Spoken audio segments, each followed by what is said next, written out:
Hello, property lovers. Welcome to Property Focus, your window into the world of architecture, building construction, and real estate. A smart architect can combine the design, brief, materials of a house and deliver it in such a way that it takes people beyond the everyday conventional ways of living, but still design a house that's adaptive to the client's lifestyle. The criteria for what makes a superhouse is highly subjective. Super is not all about scale and size. It's about homes that are imbued with quality that money alone cannot buy. To some, it's all pretense stripped away in a humble shack. To another, it's about the relationship between nature and man-made controls that facilitate this experience. In today's show, we're looking at houses that provoke thought, that go past living beyond the everyday, defining means and redefining what a superhouse is. Welcome to Property Focus. I'm your host, Peter Ngigi.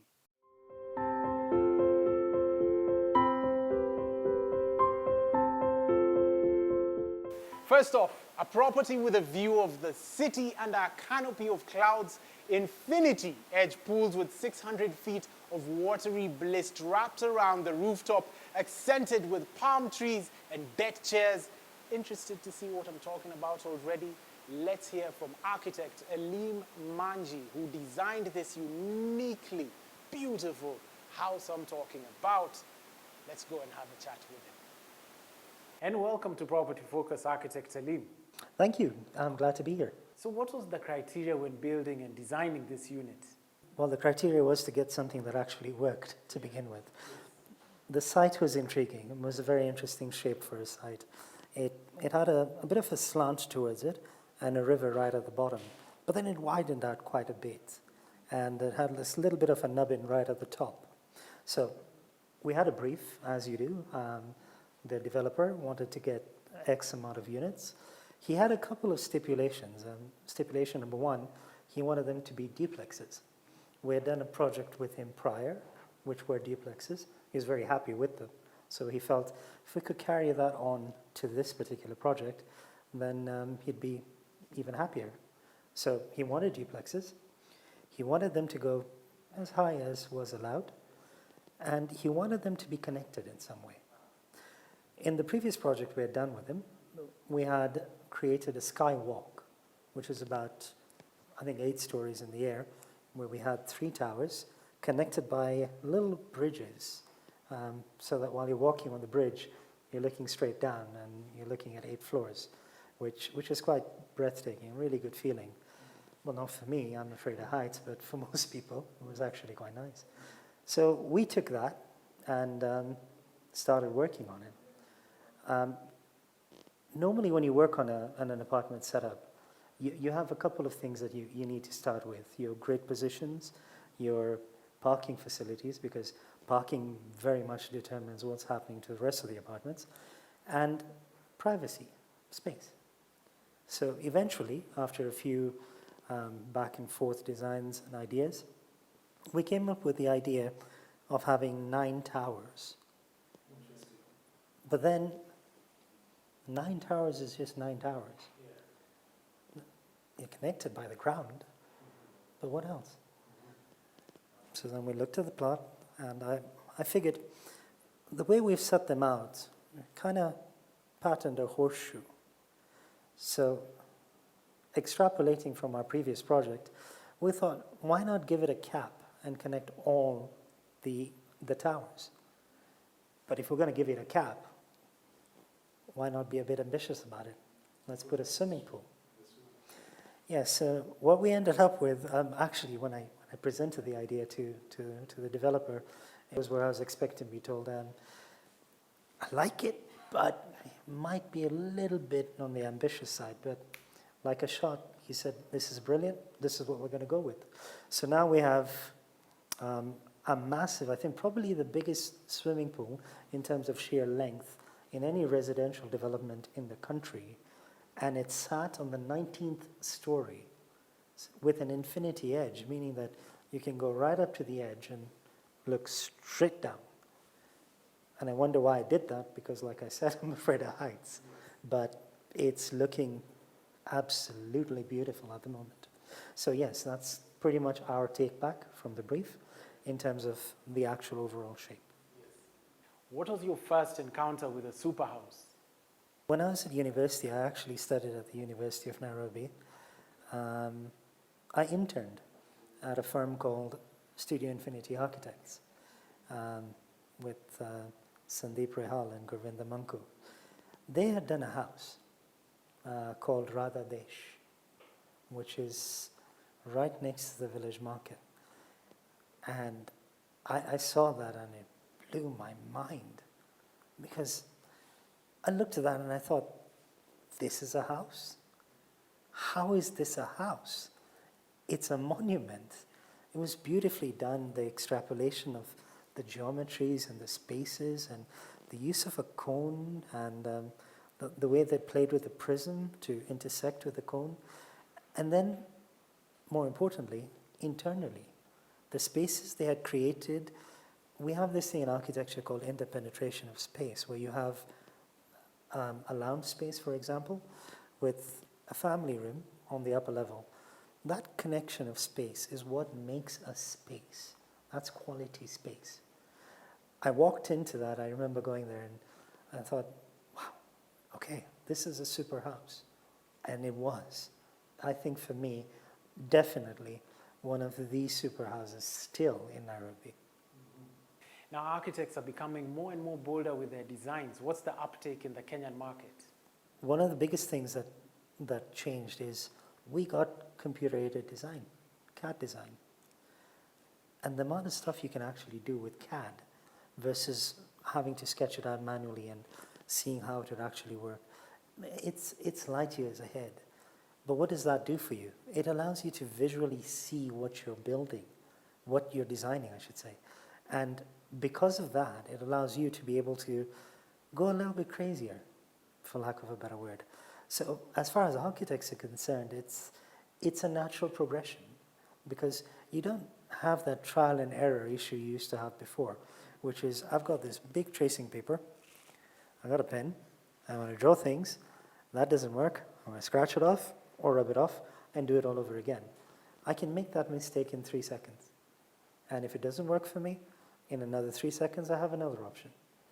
So I think that is one of the bigger things. But more than that, our exposure to architecture from around the world has very much informed our designs. The limitations are limitations that you set for yourself. Anything is possible. Everything is possible. We've put a massive swimming pool on the 19th story of a building right here in Nairobi. Yeah, we can. Why not? Now, Alim, there's an architect who's watching you right now and wants to become like you. What would you advise that young and aspiring architect? It's a lovely profession. It really is. It's a hard profession. It takes a lot of time. It takes a lot of dedication. It'll take you a while before you see the results of it. But if you enjoy what you're doing, really genuinely enjoy it, there is no better profession than this. Oh yeah, and pay attention. Whenever those service lecturers come in with Situate building econ, with structures, pay attention, man. These things are important. Those are not the lectures to skive. Okay? Consider yourself told.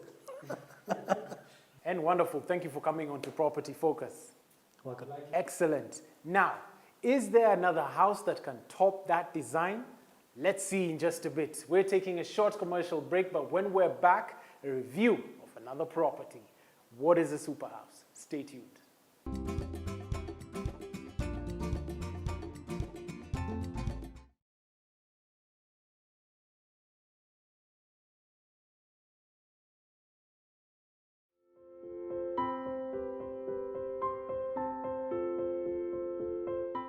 Now, welcome back from the break and thanks for keeping it property focused. Now, a superhouse is a vision for what is possible in contemporary residential architecture. Still on our design trends, we're on to superhouse number 2, designed with a holistic approach, but also with an individualized lifestyle bathed in luxury.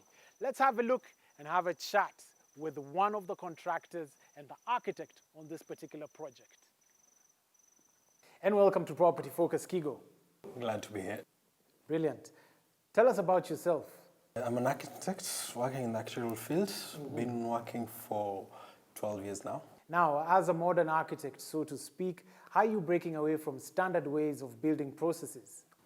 We approach design with asymmetry in mind. We approach design with holistic aspect where we integrate form. We play with surfaces, external surfaces, and folding forms. Yeah. Asymmetry. Elaborate on this. What does that mean? Symmetry and asymmetry. Symmetry is more or less the bit of mirroring effect, where you ideally just mirror a space from right to left so that you create more or less a box. Asymmetry is trying something different on the reflected plane. Yeah. More like joining squares and triangles. It's more or less playing with spaces so that you don't reflect the surface on the other side. So you're creating a bit of play, something different on the other side. So tell us about the approaches you've used for this particular house. We approached this house with a minimalistic, modern approach, where we integrated the bit of modern feel and lifestyle changes that more or less we have characterized in our modern day life. Yes. We've used Yellowstone, and we've used a bit of natural stone in different shapes, so that they characterize the different surfaces on the facade. Yes. What about the interactions with the external environment and the internal spaces? We, having in mind more or less the client's brief of the lifestyle, our clients are more into entertaining, and we wanted to plan the surfaces in a way it will more or less be switched on and off. So we factored in the common spaces like the dining, the kitchen, the terrace. So in a way we created an open feel. When one door opens, you can have an entertaining area, and once it's closed, it more or less remains a bit of the house. Interesting. Now, there's a young aspiring architect who wants to be like you. What would you advise this individual? I'll advise them to go for it. It's an exciting field where you every day create something new, something modern for people to enjoy, and you'll have an artistic piece all around. And thank you very much for coming on to Property Focus. Glad to have had you. Thank you. Wonderful. There you have it from Kigo on designing a super house. Now, up next, we've got the billboards and the materials profile. Thereon after. Stay tuned.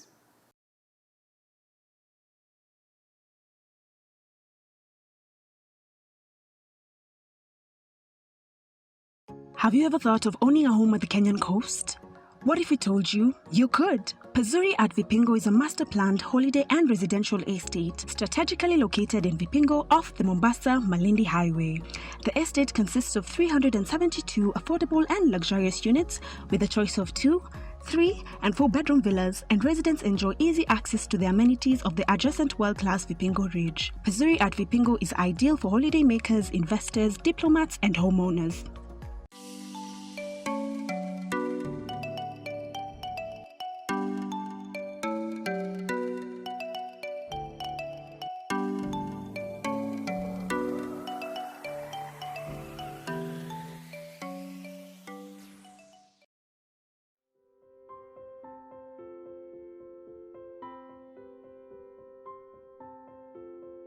And welcome to Property Focus, Rugut.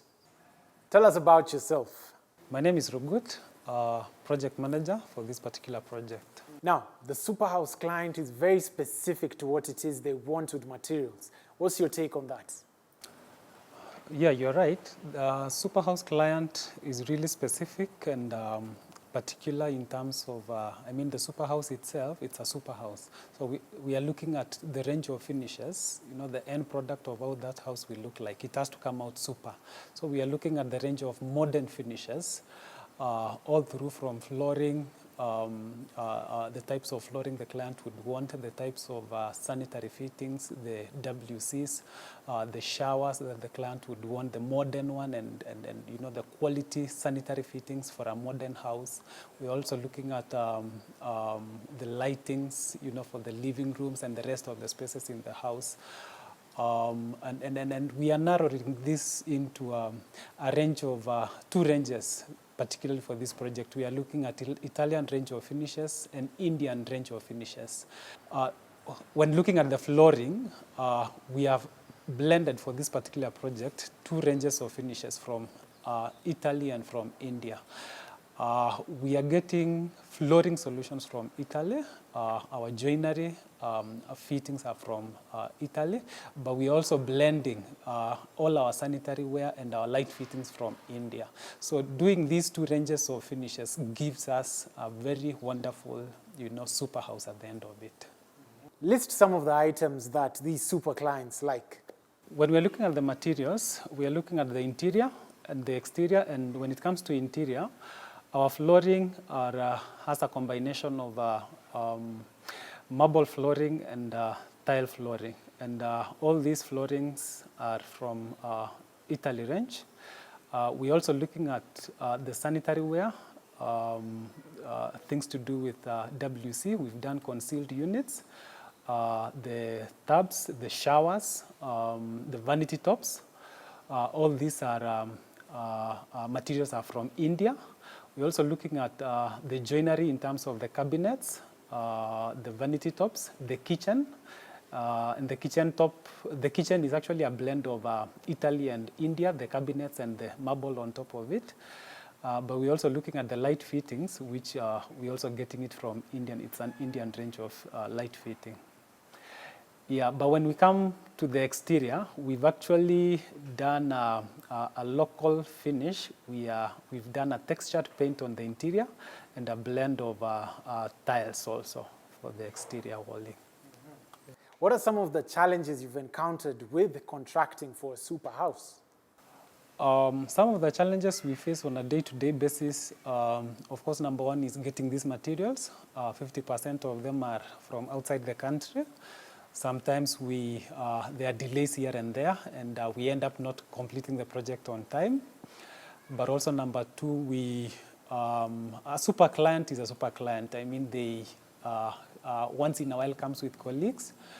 There is a new entrant of a finish in the market, but in the course of the construction, they want to change, and it becomes difficult starting the whole process of procuring a new material again, and we end up delaying the project and having extra unnecessary costs. Now, given these challenges, what are some of the solutions you would offer to your clients who are building a super house? The advice I would give them is to, at the initial stage, before the commencement of the project, to first of all farm up on the range of finish they would want to do. If they are going for Italian range, if they are going for an Indian range, I think that's a crucial decision they need to make at the initial stage, so that when the project starts, you know, everything will be in place, even in terms of timelines of procuring those materials. It will be within the contract period. Give us your parting shots. If you really want to achieve a super house, get a proper team in place, from the contractor, the professionals, the interior designers, a team that would be able to advise you, and a team that would be able to take things in control during the construction process. And wonderful. That was Rugut on the materials for a super house. Now that's it for super houses. Thank you for being with us from the start of the show to the finish. On next week's episode, we look at how to buy land. As always, if you want to advertise your property or seek advice, reach out to us on our Property Focus social media pages, and we'll be more than happy to have experts discuss these topics in upcoming episodes. That's Property Focus on Facebook and Property_Focus_ on Instagram. This has been most wonderful. I've been your host, Peter Ngigi. Now, let me get a super house. Let me get another super house.